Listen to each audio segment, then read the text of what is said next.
Mangaluru bank ದರೋಡೆ ಆರೋಪಿಗೆ ಗುಂಡೇಟು. ಮಠ ಮಧ್ಯಾಹ್ನವೇ ನಡೆದಿದ್ದ ಮಂಗಳೂರು ಬ್ಯಾಂಕ್ ದರೋಡೆ ಪ್ರಕರಣದ ಆರೋಪಿಗಳು ನಿನ್ನೆಯಷ್ಟೇ ಖಾಕಿ ಬಲೆಗೆ ಬಿದ್ದಿದ್ದಾರೆ. ಆರೋಪಿಗಳಾದ ಮುರುಗನ್ ಡಿ ದೇವರ್, ಯಶೋವಾ ರಾಜೇಂದ್ರನ್, ಕಣ್ಣನ್ ಮಣಿಯನ್ನ ನಿನ್ನೆ ತಮಿಳುನಾಡಿನ ತಿರುವನಲ್ವೇಲಿಯಲ್ಲಿ ಬಂಧಿಸಿದ್ದ ಪೊಲೀಸರು ಇಂದು ರಾಜ್ಯಕ್ಕೆ ಕರೆದುಕೊಂಡು ಬರ್ತಿದ್ರು.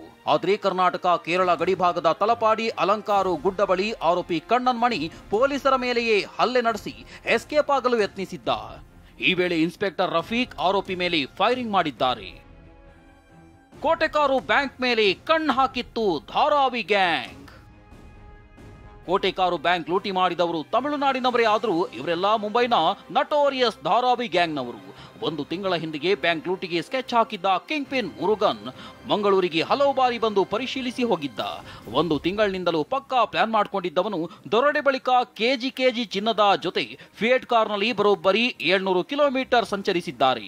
ಅಜ್ಞಾತ ಸ್ಥಳದಲ್ಲಿ ಕಾರ್ ಬಿಟ್ಟು ಎಸ್ಕೇಪ್ ಆಗಿದ್ರು. ರಾಜೇಂದ್ರನ್ ದಾರಿ ತಪ್ಪಿಸಿ ಮುಂಬೈಗೆ ಹೋಗಿ ನಂತರ ತಮಿಳುನಾಡಿಗೆ ಹೋಗಿದ್ದ. ಆದರೆ ಧಾರಾವಿ ಗ್ಯಾಂಗ್ನ ಒಳ ಜಗಳದಿಂದಲೇ ಮಾಹಿತಿ ಸೋರಿಕೆಯಾಗಿತ್ತು. ದರೋಡೆಯಿಂದ ಇಬ್ಬರನ್ನ ಗ್ಯಾಂಗ್ ಹೊರಗಿಟ್ಟಿತ್ತು. ಇವರು ಪೊಲೀಸರಿಗೆ ಮಾಹಿತಿ ನೀಡಿದ್ರು. ಇದಾದ ನಂತರ ಅಜ್ಞಾತ ಸ್ಥಳದಲ್ಲಿ ಸಿಕ್ಕ ಕಾರಿನ ಮಾಲೀಕನ ಬೆನ್ನತ್ತಿದಾಗ ಆರೋಪಿಗಳು ಸೆರೆ ಸಿಕ್ಕಿದ್ದಾರೆ. ಈಗಾಗಲೇ ಅವರು ನಮಗೆ ಬಂದಿರುವಂಥ ಮಾಹಿತಿ ಪ್ರಕಾರ 6 ಜನ ಇದ್ದರು. ಅದರಲ್ಲಿ 3 ಜನ ಈಗಾಗಲೇ ಸೆಕ್ಯೂರ್ ಮಾಡಿದ್ದಾರೆ.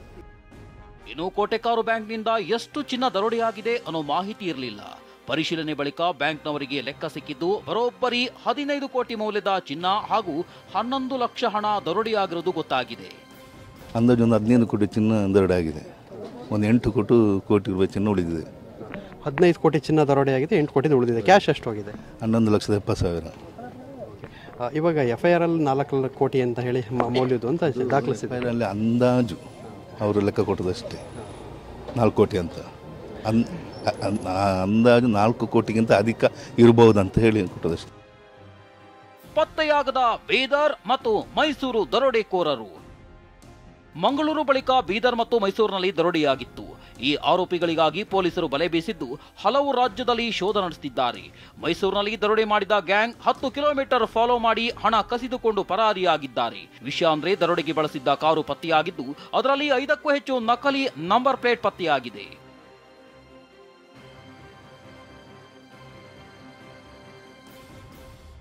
ಬೆಂಗಳೂರಿನ KR ಪುರಂನಲ್ಲಿ ರಾಬರಿ ಗ್ಯಾಂಗ್ ರೌಂಡ್ಸ್. ಬೆಂಗಳೂರಿನ KR ಪುರಂನಲ್ಲೂ ರಾಬರಿ ಗ್ಯಾಂಗ್ ಪ್ರತ್ಯಕ್ಷವಾಗಿದೆ. ಮಧ್ಯರಾತ್ರಿ 2:30 ಸುಮಾರಿಗೆ ಮನೆ ಕಳ್ಳತನಕ್ಕೆ ಯತ್ನಿಸಿದ್ದು ಕೈಯಲ್ಲಿ ಮಾರಕಾಸ್ತ್ರ ಹಿಡಿದು 3 ಓಡಾಡಿದ್ದಾರೆ. KR ಪುರಂನ ಕಿತ್ತಗನೂರಿನಲ್ಲಿ ಕಳ್ಳರು ರೌಂಡ್ಸ್ ಹಾಕಿದ್ದು ಹೊರಗೆ ಪಾರ್ಕ್ ಮಾಡಿದ್ದ ಕಾರು ಗೇಟ್ ಹತ್ತಿ ಹೊಂಚು ಹಾಕಿರುವುದು ಗೊತ್ತಾಗಿದೆ. ಈ ಭಾಗದಲ್ಲಿ ಕಳೆದ 15 ದಿನದಲ್ಲಿ 20ಕ್ಕೂ ಹೆಚ್ಚು ಮನೆಗಳಲ್ಲಿ ಕಳ್ಳತನ ಆಗಿದ್ದು ಕಿತ್ತಗನೂರು, TC ಪಾಳ್ಯ, ಆವಲಹಳ್ಳಿ ಜನ ಭಯಭೀತರಾಗಿದ್ದಾರೆ. Bureau report TV9.